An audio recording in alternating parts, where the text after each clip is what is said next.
안녕하십니까, 정성산 TV입니다. 아직 구독을 누르지 않으신 분들은 좋아요와 구독 버튼 눌러주세요.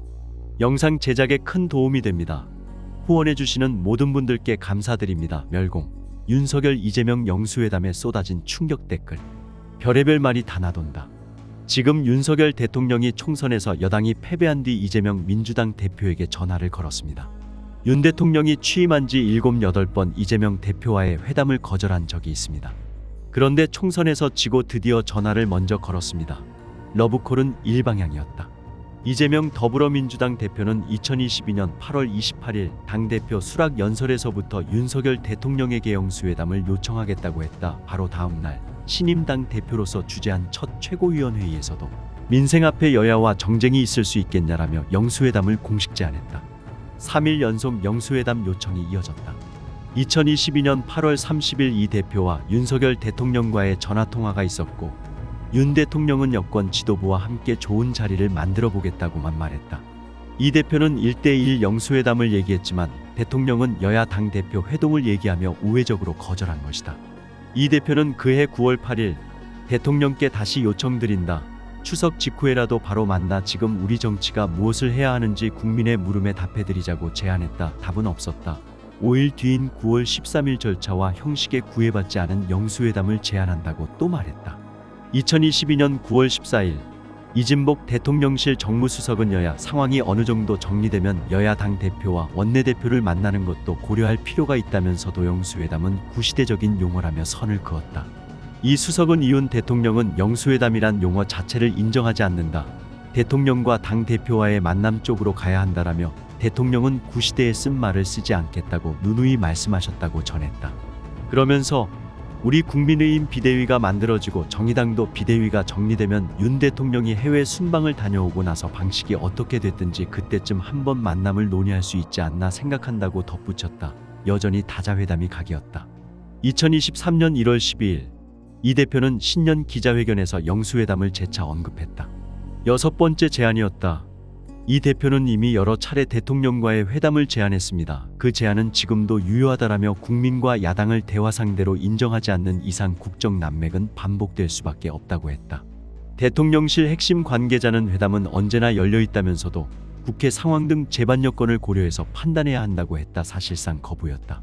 당시 정진석 국민의힘 비상대책위원장의 비판은 더 노골적이었다. 정 위원장은 대통령이 지금 범죄 피의자와 면담할 때는 아니라며 글쎄 뭐 도둑 운운하는데 도둑은 누가 도둑입니까 도대체 라고 반문했다. 2023년 1월 30일 검찰이 이 대표를 2차례 소환 조사하자 이 대표는 민생, 경제 문제 해결을 위해 검찰 말고 용산으로 불러달라고 말했다. 이 대표는 국민에게 각자 도생을 강요하지 말고 특단의 민생 대책 수립에 여야가 머리를 맞대야 한다며 이같이 밝혔다. 대통령실 핵심 관계자는 특별히 드릴 말씀이 없다며 대응조차 하지 않았다. 추석 당일이었던 2023년 9월 29일 이 대표는 8번째 영수회담을 제안한다. 단식을 마치고 병상에 있던 이 대표는 최소한 12월 정기국회 종료 때까지 정쟁을 멈추고 민생 해결에 몰두하자며 대통령과 야당 대표가 조건 없이 만나 민생과 국정을 허심탄회하게 논의하고 할 수 있는 일들은 신속하게 할 수 있기를 바란다고 페이스북에 글을 올렸다. 대통령실은 별 반응을 내놓지 않았다. 9번째 영수회담 제안은 22대 총선 승리 이후 나왔다. 이 대표는 지난 12일 당연히 이 나라 국정을 책임지고 계신 윤 대통령께서도 야당의 협조, 협력이 당연히 필요할 것이라면서 영수회담을 또 제안했다. 국민의힘 측에서는 절대 만나지 않을 것이라는 전망이 나왔다. 서울 송파갑 지역에 당선된 박정훈 당선인은 12일 언론과의 인터뷰에서 제가 아는 대통령은 안 만날 것이라며 이분이 대표 등들은 사법 리스크, 범죄 혐의를 갖고 있는 피의자들이기에 대통령으로선 피의자들과 대화를 해서 뭔가를 논의한다는 것 자체가 부담될 수밖에 없다. 대화하지 않으면 대통령은 대화를 거부한다는 프레임에 갇히고 대통령도 자기 지지층이 있기에 만나야 한다는 소리에 떠밀려 일방적인 항복을 할 수는 없다는 게 딜레마라고 했다. 그러나 지난 19일 윤 대통령은 이 대표에게 전화를 걸었다. 다음 주 용산에서 만나자고 했다. 영수회담이 드디어 성사된 것이다. 윤 대통령이 취임한 지 712일 만이고 이 대표가 첫 영수회담을 제안한 지 602일 만이다.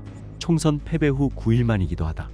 숱한 제안에도 영수회담을 거절해 온 이유에 대해 한덕수 국무총리는 지난해 국회 대정부 질문에서 대통령 본인이 만났을 때 야당 대표가 가진 사법적 리스크에 대해 대통령으로서 어떤 시그널이라고 국민이 이해한다면 그건 대단히 언페어한 것이 될 수 있겠다고 말씀하셨다고 전한 바 있다.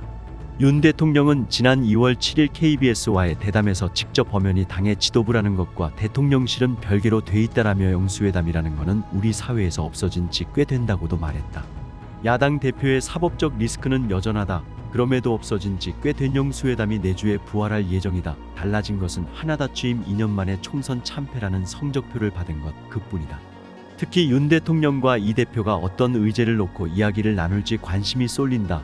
대통령실과 민주당은 전날 의제와 관련해 결정된 것이 없다며 조만간 조율에 나설 것이라고 밝혔다. 우선 국무총리, 대통령실 비서실장 후임 인선이 의제로 거론된다. 윤 대통령은 민주당 동의 없이는 총리를 임명할 수 없는 만큼 이 대표에게 총리 후보 추천과 인준 협조를 부탁할 것으로 점쳐진다.